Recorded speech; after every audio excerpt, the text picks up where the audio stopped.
guys. We're on a time frame tonight. So we have a regular meeting after the work session, and we have to start that at 6 o'clock. So a public hearing has been posted, and that's the reason. So if necessary, we'll have to adjourn the work session and then reconvene it at the regular meeting. So I want to ask, ladies and gentlemen, do you need a break before the next meeting? So that determines whether we go to 5 minutes to 6, or actually we need more than that. How much time do you need to get us up? 5 minutes. Yeah, so let's do a little break. Okay, so is 10 minutes to 6 good? Okay, 10 to so 6 would be good. speakers, 6:50. We're going to cut that off, okay? So everybody is here. 5:50. I appreciate it tonight. This is quite a evening, because as you know, this is our last evening for a while, and we go on break in the morning. So a great relief for staff, gives them a little bit more time to do some things this summer, and gives us time to have some fun. I look around the table, we're all here. So item A is 124824, provide council with an update on the status of police department. And an update on satisfying the recommendations noted in the Citygate report. Jerry Garr, Police Chief. Jerry? Good evening, Mayor and Council. Tonight I'm going to start with a presentation on the Citygate recommendations. And I'm happy to say that it's taken over a year, but other than about 4 recommendations that we're going to discuss in a few minutes, that we've already incorporated the remaining 31 recommendations into the operations of the Goodyear Police Department. I know that Council's been receiving quarterly updates on the recommendations and those that have been satisfied, and to go through those 31 recommendations obviously would take hours. So what I'm going to do tonight is focus on the 15 recommendations that have not previously been completed and that were recently completed this quarter. And if Council concurs, this final report will signal the end of our Citygate reports, knowing that we've incorporated the majority of the recommendations into the police department. After the Citygate report, I'll provide a 6-month review of the agency and cover some of the highlights and things that we've done during the past 6 months, including some restructuring and ongoing improvements. And then I'll take a few minutes to talk about the future. In the interest of time, I'll be going quick. Please stop me at any time if you have any questions. Thank you. We had 31 recommendations from Citygate, which covered areas. Thank you. Which covered areas such as leadership, human resources issues, training, management, and our disciplinary process.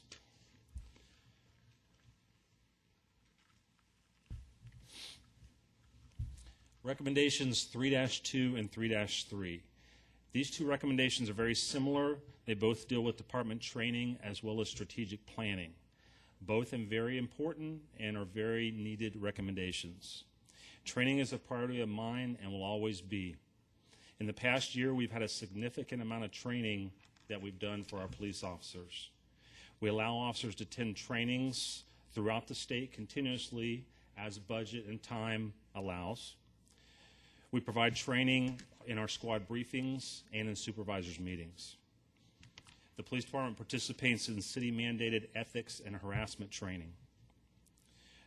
Every police department employee attended a crucial conversations training conducted by the city this past year. All of our supervisors recently attended a training called Leading Individuals, as well as training on agency discipline and supervision. Almost all our command staff and management has attended a leadership and police organizations course conducted by the International Association of Chiefs of Police, which is a 3-week course taught here locally. In the next couple months, the other 2 or 3 management personnel will attend that course, and then we'll start offering it to sergeants. And it's our goal that in the next year, year and a half, that all of our supervisors and managements have attended that 3-week course. In addition, the assistant chief, commanders, some of the lieutenants, and myself have all attended a 10-week FBI National Academy.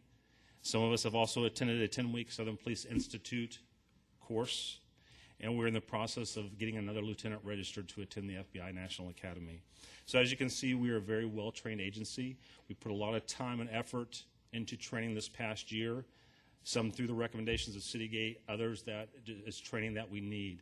and we've done a very good job doing that, especially in high liability areas. We've had a significant amount of training. Our strategic planning.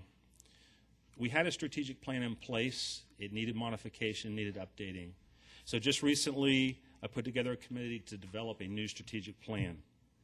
That will include employee input, the police department vision, missions, values, a training analysis, and will be aligned with the Arizona Post.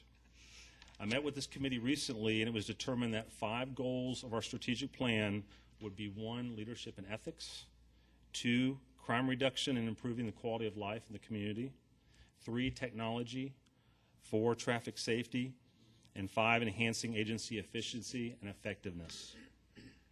We picked these as they also tie into council's goals and city management's goals, and we hope to have that plan complete by September 1st, but it's well underway. Recommendation 6-1. This recommendation centers around internal communications.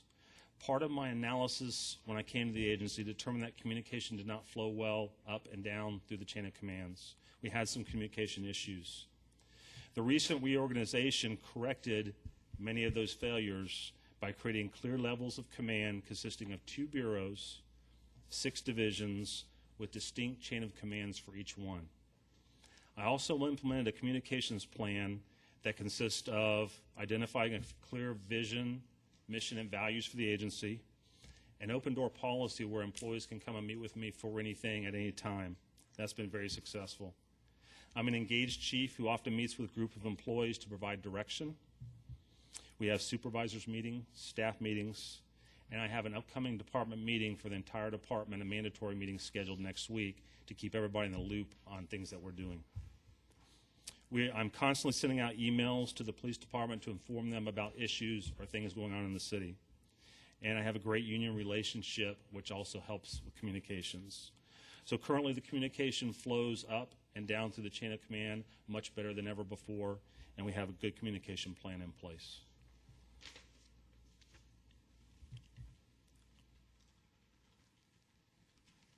Recommendation 6-4 talks about our mission, vision, and values. We've already talked about our strategic plan, which includes including agency members. I put a new vision in place, and part of our problem was we've got some really great people here, and I'm going to talk about that in a minute, in the agency. There was just, it lacked direction. And part of our vision talks about becoming a premier law enforcement agency by utilizing best practices and model policies and procedures. We also have a new slogan, commitment to excellence. On every one of our new vehicles, you will see the word commitment to excellence. On all of our emails, on our signature line, you will see commitment to excellence. And it's preached to all our employees, and they know, so everything they do, they think about doing things excellent.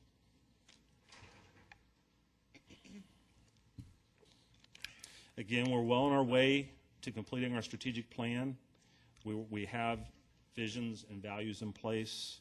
And again, we hope to have that plan completed by September 1st. Recommendation 6-6 deals with communication to the media. And I'm also going to cover 6-5, which was inadvertently left off the PowerPoint. And that talks about the establishment of a marketing plan by the police department. Many of our officers in the agency have been trained in media relations, and 4 of our officers have been specifically identified to serve as the agency's public information officer if needed. Currently, I have 1 main public information officer, and I found that I really need a dedicated public information officer to the PD who can help me market the police department and spend time doing that. And actually, I have a plan I'm working on to accomplish that.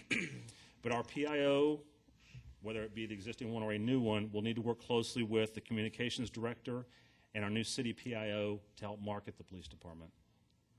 And as far as marketing the police department, again, I have a plan in place. We're currently updating and revising our police department website. And we're now online with Twitter, getting information out to the public. We plan to have online crime reporting in the future. And with the addition of a second community policing officer, meeting business owners, community members are a priority of theirs. We also plan on marketing strategies such as Facebook in the near future, a prescription drug drop-off box for community members to bring their unwanted drugs in and drop off at the police department, a revised CompStat program with crime mapping online for our residents to see, and other programs. The bottom line is that I expect to see increased marketing of the police department. I want to see the good news stories out there that we're doing every day rather than negative ones, and that is our focus.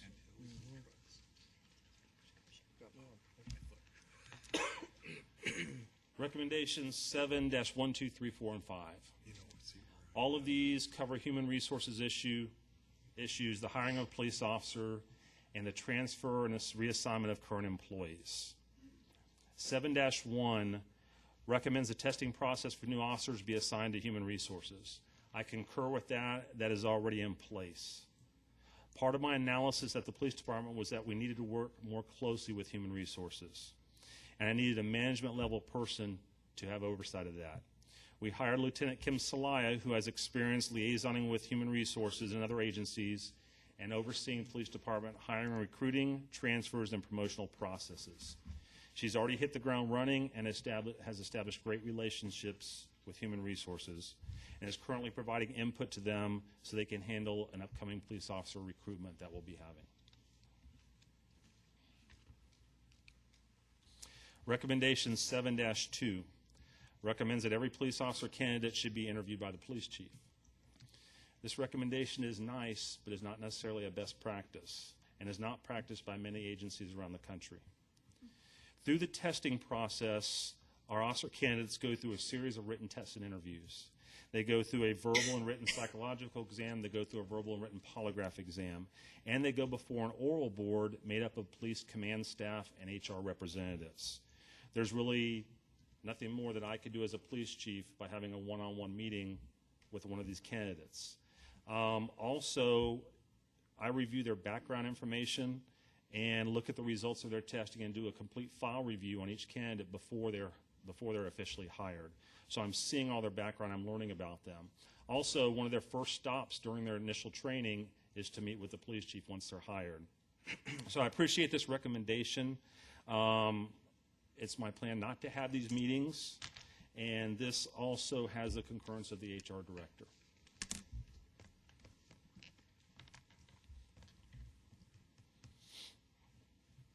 For recommendations 3, 4, and 5, when the Citygate study was done, our agency desperately needed changes. Change has been made since then, and processes and policies have been put in place, as well as amended and updated, and continue to be daily. The city also has a new police chief who almost has 30 years of experience in law enforcement, a new human resources director with over 25 years of experience, and a new police department lieutenant with 10 years and expertise in hiring, recruitment, promotions, and transfers. The PD now operates on the values of fairness and consistency, and there is no more good old boy system. For recommendation 7-3, you have close to 70 years of police and human resource experience who have reviewed our hiring practices and are making modifications as needed. Our current hiring practices comply with HR standards, they're legally defensible, and comply with Arizona Post standards. We appreciate the recommendation, but don't recommend that the city pay thousands of dollars for a consultant to review our hiring practices. This also has the concurrence of our HR director. Recommendations 7-4 and 7-5 are about promotions and specialty assignments. We concur that police department promotional processes need to be coordinated by human resources. That's already in place. When we have a recruitment for a promotion, human resources will work with Lieutenant Salaya to provide input. They will advertise and collect the applications. Human resources will work with the PD on the testing or interview process, whatever the case may be. There will be a human resources representative on all of our interview and transfer boards. Once the testing and interview process is complete, human resources will prepare the promotional list for selection. This process has been in the works during the last 2 promotional processes that we have worked and worked very well. We have also revised policies in draft form for promotions, hirings, and transfers, which will include standards and requirements, and I expect those to be finalized this week. Of course, we're working with Human Resources and our legal staff on those. The area that we differ in opinion on recommendation 7-4 and 5 is specialty assignments. As the chief, I have to have the ability to transfer employees for the betterment of the agency. The police department frequently conducts fair and impartial processes for transfers and officers wanting to transfer to specialty assignments. We have policies in place and experts on staff now to oversee this process and ensure it's proper. It is also not a best practice for Human Resources to oversee in-house transfers, and most agencies throughout the country do them in-house. In fact, HR would probably be overburdened if we tried to do all our specialty assignment transfers through them.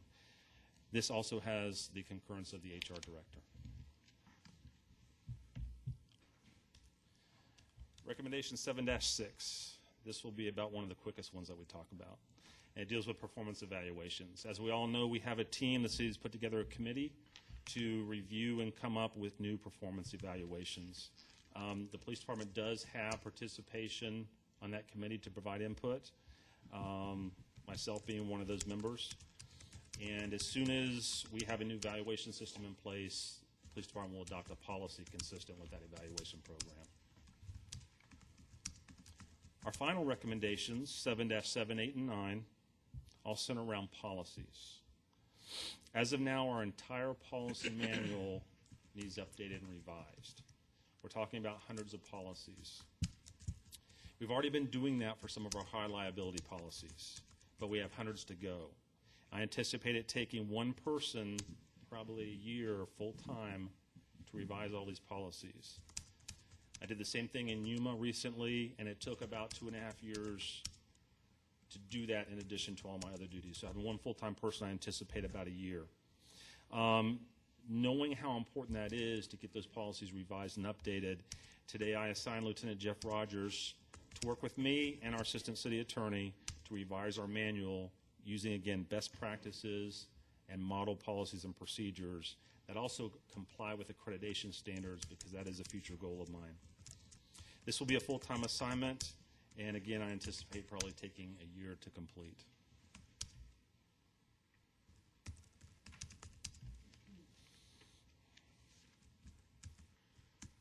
We will retain our contract with Lexipol, who will be involved in our highest liability policies. And other policies, the less high liability ones, we will do in-house. Lexipol will also be tasked with distributing policy to our personnel and then tracking the receipt of those policies. The working group concept, as detailed in 7.7, is a great idea once we get our manual revised. To establish a working group now would turn a year's worth of project into probably 2 or 3, trying to get people who are unfamiliar with policy all on the same sheet of music. The recommendation is detailed in 7-9 is also ideal once our policies have been revised, but it's not always practical to send out communication and tell all our employees why when we're doing a complete policy revision of our entire manual.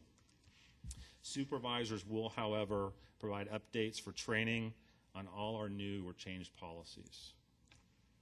So to recap, we had 31 recommendations made in the Citygate report and have incorporated the majority of them into our PD operations, with the exception of about 4 that we just talked about.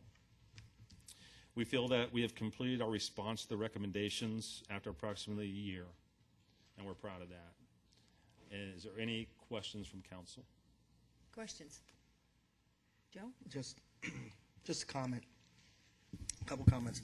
Appreciate the implementations and moving forward with a lot of these recommendations, especially the online for the public, so they can see the crime stats and what area. And I think the more interactive that you get with the public, I think the better police department we have. Also, I'm a big believer and backer of the PIO for the police department. I'm sure, Svets and the others have heard this 100 times. I think it's important that the message of what you're doing get out to the public. okay, and to let them know what the police is doing and how they are there to make their lives better. So, again, the two critical things, other than the others you implemented, I really appreciate those pieces moving forward. Thank you. Any other? I have a comment. I guess it was interesting because I thought the ComStat program was the big communicator. And so when I see the study done, you know, and that there were a lot of communication problems, and, you know, as a council person and as a resident, knowing that that program was put in effect here in Goodyear, to me that was communication. So it's interesting that, in a sense, that was maybe one face of it, but it didn't. Exactly. ComStat does a great job internally. providing sort of like a monthly update to all of our agency personnel, others, council members and others that attend. But, yeah, it doesn't, the internal communication flow up and down, it didn't really affect. So It's interesting. there was another side to that, It yes. really gives you that impression when you're in the room, though, that, you know, everybody's talking to everybody. But Sure. I can understand that. Joanne? Oh, I'm sorry, Bill. Apologize. Oh, I just wanted to say that, you know, one of the things, all of these practices you're going to be putting into place definitely are for the better, and I appreciate them. One of the things that I did recognize that I had already been thought through was really that combination of your PIO and the city's full PIO really working in concert together. I think that's something that's been missing in the past, and I really look forward to what's going to be coming out from that. Yeah, Thank you. absolutely, it has been missing, and I look forward to that also. Bill? Chief, I too want to echo the sentiment that I greatly appreciate the work that you and the staff have put together in making the changes that are necessary, identifying and moving forward. You said tonight that this is the last report that we'll receive, but I don't think this is the end. And the sense that I get is that it's not. And I think that is important for us to remember, for the public to remember, that this is just a milestone in a long road to moving forward. But so far the path looks really good. Please extend my personal, as a resident, obviously as a council member, appreciation to everybody for a job well done. Thank you. But you're exactly right. I mean, this is one facet of many, and although this may be our last report, the whole Citygate recommendations will go on with us in most cases forever. I mean, they're good. Majority of them are good model and best practice recommendations. We've implemented them. They're just the way we're going to operate. And yeah, you're right. There will be many more things and many more improvements that come over time. Sherry? I just want to echo, and I really like the use of social media. I agree with Joe on that. That's really great to get out. And I appreciate the fact that you've gone in depth in the recommendations that you don't think should apply and why. And I really think that not only does it save us money and time, but I think it really shows how much work you and your whole department have put into these recommendations to look to see what's the best fit and the best practice. And I appreciate that. And I've only heard good things since you've been here, so thank you. Thank you. Molly? Yeah, I would just like to ask that, would you advise the council when Lieutenant Rogers completes looking at all of the policy and regulation, just so that we know it's done? Because that was really a thorn that we became aware of, that it was not being kept up in a timely manner, and it's going to be difficult for him, and we'd like to thank him when it's over. I will absolutely do that. Well, finally, I'd just like to thank you, because this is a tough thing to do, to absolutely come in from the outside and actually redesign the police department in a sense. And I congratulate the officers for accepting the information and making the move to change. It took a situation to make that happen, and certainly I think we can look forward to handling all cases in a better manner the next time, and I think we'll be proud of our police department and the knowledge they have. And I thank you very much for this. Thank you, Mayor. And I have just a quick addition, which is sort of like a 6-month update. Yes, go ahead. And we'll fly right through it. During the past 6 months, and actually it is exactly 6 months today that I've been here, you know, I've done a thorough review of the agency and its processes. I'm going to talk to you just for a few minutes about a few things that we're doing that have increased our efficiency and effectiveness and allowed us to be a better agency. And first, I would like to acknowledge my employees. I've got many great employees. I've got some employees that I would put in the same category as some of the best ones I've worked with across the country, and that's saying a lot. But, just had to throw a quick thanks in there to all the police department employees and what they mean to the city. One of the issues we talked about already a little bit was a vision. And although we have these talented, great employees, if you don't know where you're going, you're not going to get there, basically. So, again, and I'm not going to go through this again, we've sort of covered it already. We have a vision. All of our agency members know what that vision is. We are going to be a premier law enforcement agency in the Valley and in the state in years to come. There's no doubt we're well on our way there now. I constantly get kudos from community members and city members daily on things that we do, good things that we're doing. I have chiefs from other agencies throughout the state as well as officers from other agencies approach me and say, hey, Goodyear, you all did this or you all did that. I mean, that's a pretty neat program, and I hear good things. So the message is getting out that, Goodyear Police Department, this up-and-coming agency, is really going to make an impact someday. That's really good. I hope that during this process, and you always have to ask your citizen, but I think testimonials are very important. They are. And so those citizens that are willing to bring forth their names and whatever the situation is, and I would like to see that, more of the human interest side, letting us know really what they're doing out there on the streets. Absolutely. We talked about commitment to excellence, and that's just a part of the way we operate, and all of our employees know that. We'll continue with our values, which include things like integrity and accountability and fairness and consistency and treating everyone equal and doing the right thing for the right reason. And again, I talked about it's starting to get noticed, and I do get good information all the time.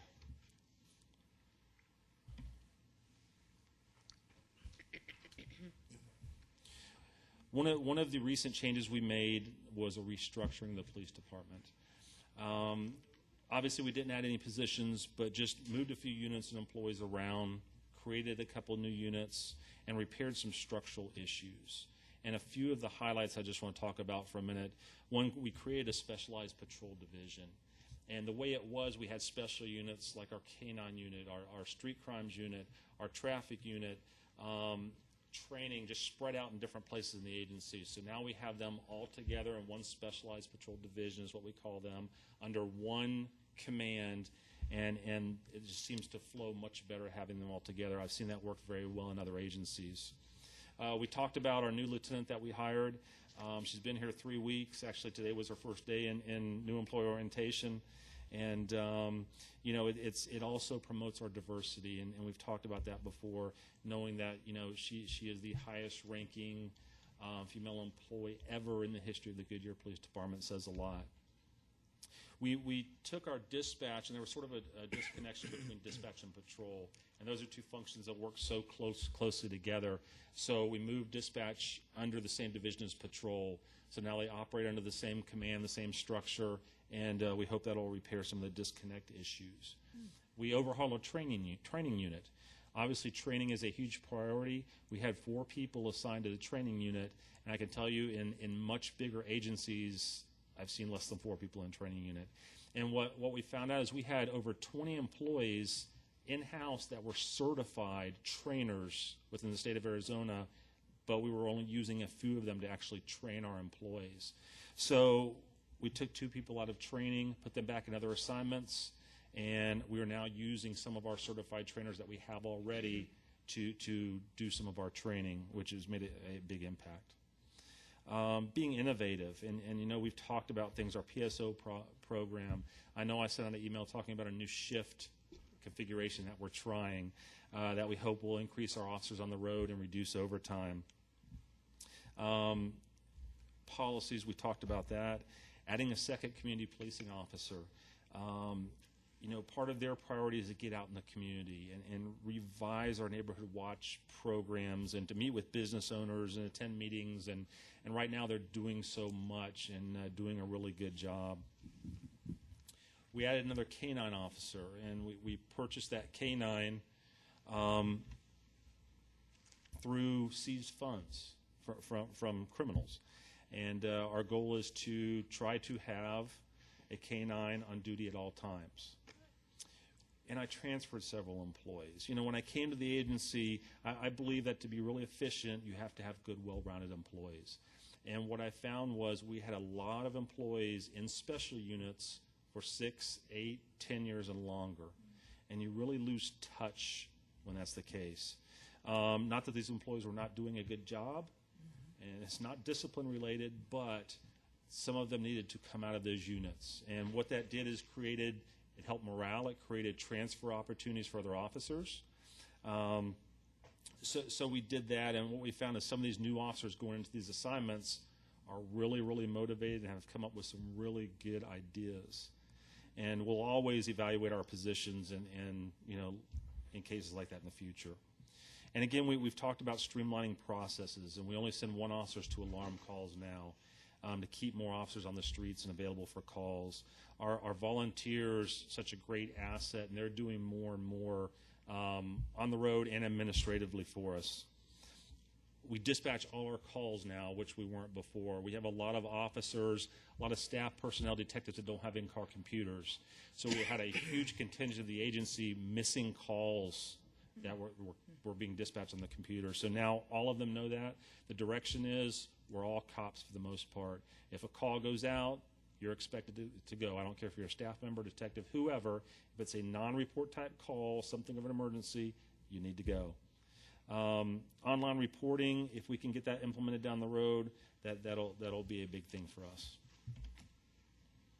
And heading into the future, and it's pretty simple. I can see a lot of really good things we can do here, and it's very exciting because there's so much potential and so many ways to be more efficient and effective. Training will always be a priority, and I want us to be one of the best trained agencies around, and we're really on the track to being that. Again, I'm killing the policies. We'll revise and update all those. We'll continue to maintain our values and our integrity and being fair and consistent. Those are things we just have to do every day. We're going to increase our service levels and interaction to the community through our community policing program and some of the things we're doing. And obviously, down the road very soon, we're going to have to look at future growth. And if we're going to have to follow path with the community as it grows, and we're going to need to do some planning there. And one of my big priorities, and if it's council's wishes down the road, I would love to prepare and apply for national accreditation. And basically what that is, quickly, it's 440 standards that police officers have to meet through our practices and policies. About 1% of agencies nationally are nationally accredited. It would be a huge accomplishment to say the Goodyear Police Department is one of those agencies. There's about 11 in the state of Arizona right now that are nationally accredited, and it would just be tremendous to be able to say that. It's a great goal. But so I hope to come back to you maybe a year and a half, 2 years, and talk about accreditation. So, and with that being said, is there any questions? Thank you. It was a great presentation. Any more questions? Thank you. Thank you very much. All right, next on the agenda, it's 12:48:22. Council will receive an update on the bulk trash collection program. Sorry to have to make it very short, but we will adjourn it, Mike, and then come back to it after the regular meeting. So, you're on. You're on. Or Jerry's. At this time, Jerry, I'd like to are you bring up coming Jerry. up to help? I think we can get through it. Oh, you in do? enough time. Okay.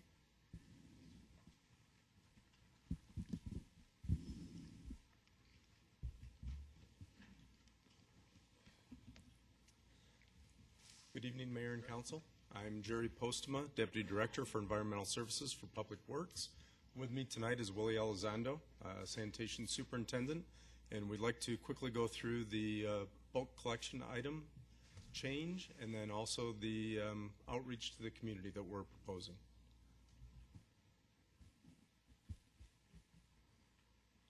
First, the background. In April, there was a presentation to the City Council. In early 2012, the citizen survey was released, and it was noted that 85% of the residents use bulk trash once a month or less. It was also proposed a change in service from twice a month to once a month be implemented, and council provided direction to develop schedules, outreach, and to return with a plan to implement in the fall of 2012. In May, we immediately followed up with the larger community HOAs, reached out to other entities, and we got some excellent feedback. One of the things that everybody is most interested in doing is with a change in schedule. Excuse me, they understand that some of the rules and regulations as far as specific to HOAs, they will have to be a little bit flexible with those. They're willing to do that, they're open to that, and we think that this is going to be a great partnership. They're also willing to advertise on our behalf with local community newsletters, and they gave a lot of suggestions. Bulk item collection requirements. Curbside collection of bulky items that do not fit into the trash container due to size, such as yard waste material, furniture, mattresses, appliances, other large household items. Those are what we pick up at the curb. Maximum is 2 cubic yards. An example of 2 cubic yards is basically the size of a refrigerator, or if you look at the bed of a pickup truck. These are acceptable bulk piles. I know you've seen most of these before. We have 2 new ones. The carpet in the upper left is actually bundled and in 2 to 3 foot sections, and it is easily managed by one individual to be loaded in a rear packer, and then also the box on the lower left. I would also say that probably the bags and the boxes could be placed in the normal trash. So one of our goals is to educate the public on how they can actually not place these out for bulk pickup, but use it as part of their normal trash pickup. These are the unacceptable bulk piles, and as you can see, they're extremely large. They don't meet the 2 cubic yard rule, and you have no idea what's behind it or what's under it. In the past, we've located pedestals for cable. We've located water meters, fire hydrants, other things that were somehow buried. We hope to avoid that and reduce the mechanized use of a grappler tractor. And I will turn this part over to Willie Elizondo. He will give you the routing, the proposed routing, and then also the how that will impact the residents. The map, we see it right in front here, is been developed with our engineering department trying to maximize the fuel consumption that we use in our rear load packers and the mileage that they drive every day. If you look at the map, starting at the bottom of the map there is Zone A, moving all the way to the top to where we end up in Zone T, is to minimize that truck mileage and also looking at reducing the trips to the transfer station. What we did is work with our engineering department how to maximize our routing. As you can see in the map, some areas look larger than some other areas. In each of these zones, we try to ensure that the household count for collection was ranging from anywhere from 1,000 to 1,300 homes per collection day. And each of these days is scheduled, as you can see off through the legend, first Monday of the month, second, third, or fourth. So every resident knows their exact day of collection. Also with this map, what we did in the change is for the holiday schedule. Following our containerized service that we have for recycling and trash, we're mimicking that schedule, so if the holiday falls on Monday, your bulk trash will also follow the same schedule, so you'll have collections Tuesday through Saturday, just like our containerized service. So if you're regularly a Tuesday, you're going to get bumped Wednesday. to the Wednesday. Correct. On holidays. And one of the other things that we added with our engineering department is an interactive map to work with our residents and our city staff to help in finding out what zone or what collection area that you have. Is that map up yet, or is that? Oh. Mr. Elizondo is doing a demonstration right now. And then can we ask a question regarding the map? Absolutely. See that picture? For example, if the resident types in this box here, the address of 3001. This list comes up. All the resident would need to do is just click on that address. And as you can see, there's a pop-up that comes up here. Lets the resident know what day is their trash and recycling, plus their bulk collection day. And it also identifying the zone that they're in. Where does that show up on the site? Is it, Currently, it's not on the site. okay, but will it be, you have a place over to the right, hot topics, hot areas, will it, Correct. will that link be there so it's easy for them to find? Yes, it is. I have a question. When we're doing the transition for this, I can see this happening quite a bit because people are going to be, no matter how much education you get out there, it's going to be the first couple months that people are going to miss it, especially with the holiday. What's our backup plan to make sure that if you're in Zone F and you miss your Tuesday or whatever, that it doesn't sit there for a month? Right. That's one of the areas that we're looking at, as we had discussed in the previous presentations, is having an extra type of collection and being able to address it with our residents. Okay. We're going to be very lenient in the first couple of months, 3 months. When residents call in, we're going to be very lenient as far as making special trips or pickups, because we understand there's going to be educational and learning curve for this procedure. So I could call for my neighbor who might have left out the stuff and missed it and said, I don't want this blowing all over our street. Can someone come and pick it up? And someone will come get it? Correct. Okay, Yes, thank we will have the Public Works number available, and like I said, we'll be very lenient during the first couple months of the rollout. Just real quick, I'll type in another address.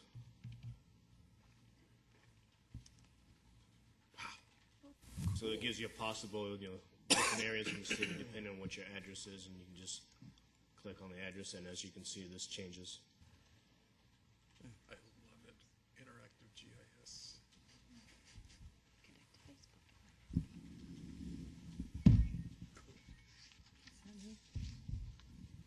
Good stuff. We really appreciate the partnership with the engineering department, and I think it's going to be a great tool and a very effective tool.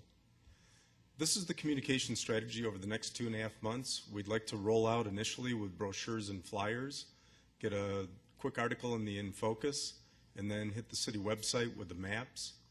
Then in August, we'd like to start coordination with the HOAs, get the letters out internally through their community newspapers. A couple of them are listed up there, Up the Hill, Palm Valley, Pebble Creek, etc. We also have the city website and now the interactive address that you just saw the demonstration of. We'd like to get that rolled out at the same time in August, and then do news releases, and then decals on cans. That was actually one item that came up, I believe, not only from this group, but also from input we got from the HOAs. They had concerns about the door hangers, so we think that we have a better solution for that. In the last month, September, before the rollout, we would do the letter to Mobile. We need to notify the residents there. We need to do door hangers, and these will be very limited. We'll try to make contact with individuals. We will incorporate a magnet schedule, which was also a request from some of the HOAs, and that'll be included in the In Focus. We'll do newspaper advertisements. We will include the social media, Twitter and Facebook. We'll do the utility bill inserts, and we'll do an email blast to the residents. I think you may recall in the water quality there were about 15,000 emails that went out. We're going to use the same list. The Works is the Public Works e-newsletter. That will be incorporated in the Works. And then we will also have a telephone message.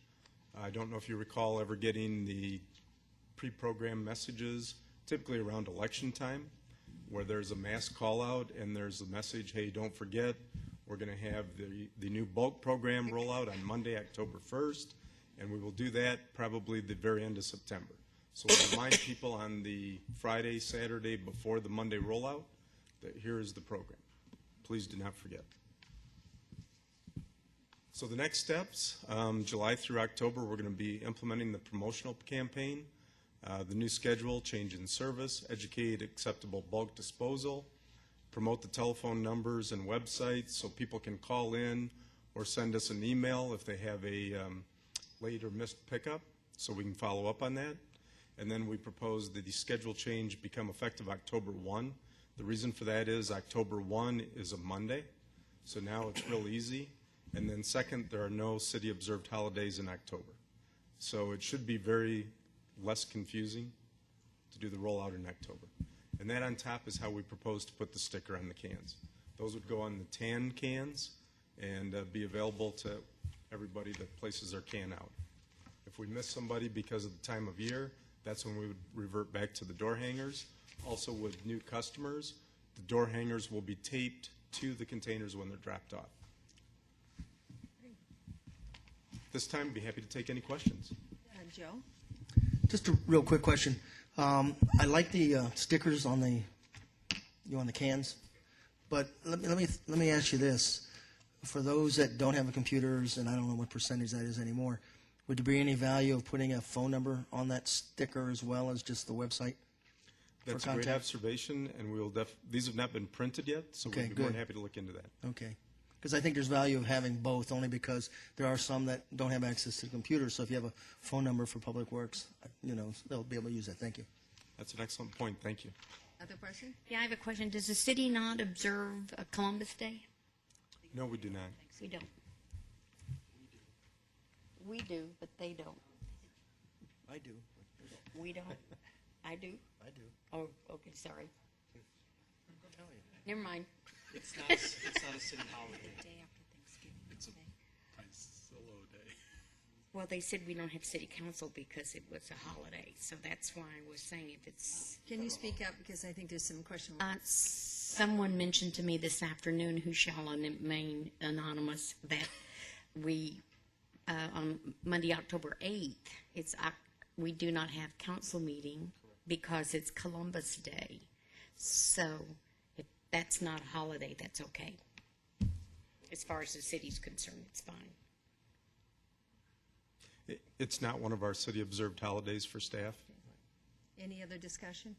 Well, thank you very much. It looks like you've thought of everything, and we appreciate it, and we know how this has been a little contentious, this whole thing, but, the citizens spoke, and they wanted to eliminate one of the pickups, and so I think you've done a great job of reorganizing it, and we'll see how this goes. But I don't know what other stone is unturned from, do you, that they've left out on this as far as information? So we appreciate. Thank you so much. You're welcome. Thank you. Okay, we're going to adjourn this meeting, and then we're going to re-adjourn at 6 o'clock for the regular meeting. Meeting's adjourned.